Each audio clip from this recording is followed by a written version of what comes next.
What's going on YouTube? Welcome back to the Thomas Gallery, and today I want to talk about an art term that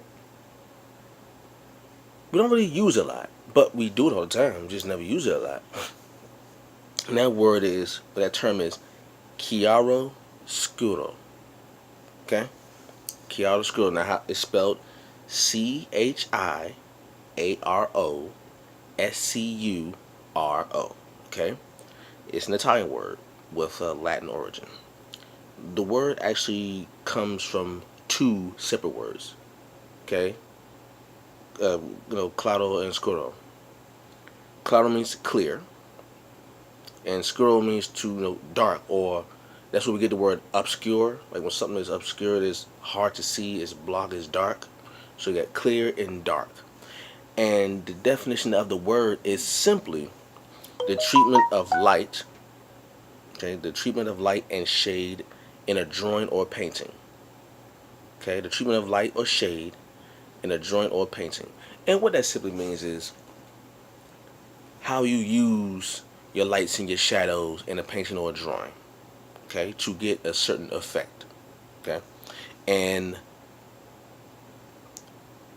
depending on the texture or the light and the shadows that you use in your drawings or your paintings, you can get many different textures.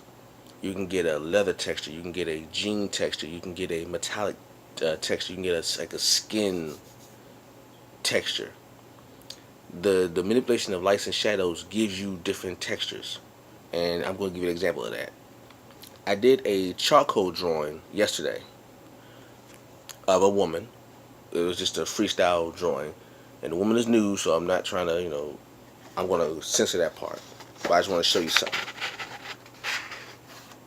Okay, if you look here, now the rest of it is nude, so I'm not going to, for reasons for YouTube, I'm not going to do that. But if you look at the shadows and the lights, all I simply used was I used a charcoal and I used a Q-tip. Believe it or not, charcoal and a Q-tip, and I did like a few dark lines with the charcoal, and with the Q-tip, I rubbed it in, and in doing so, I was able to show where the shadows were and where the light was coming from.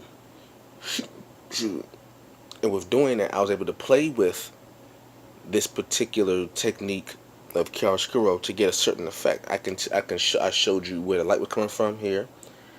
If you see the light on, well, from is actually, I'm looking at it from the left to the drawing. You probably see it on the right, but that manipulation right there, that technique, gives the illusion that the light is coming from a certain angle, when actually it's not. It's actually just me doing it. It's the manipulation of lights and shadows. Okay. That's basically what it is. It's the manipulation of lights and shadows. It's giving you an idea of like the texture, or if you want to emphasize certain things in the drawing or painting, you could do that with the manipulate. Just the simple manipulation of lights and shadows.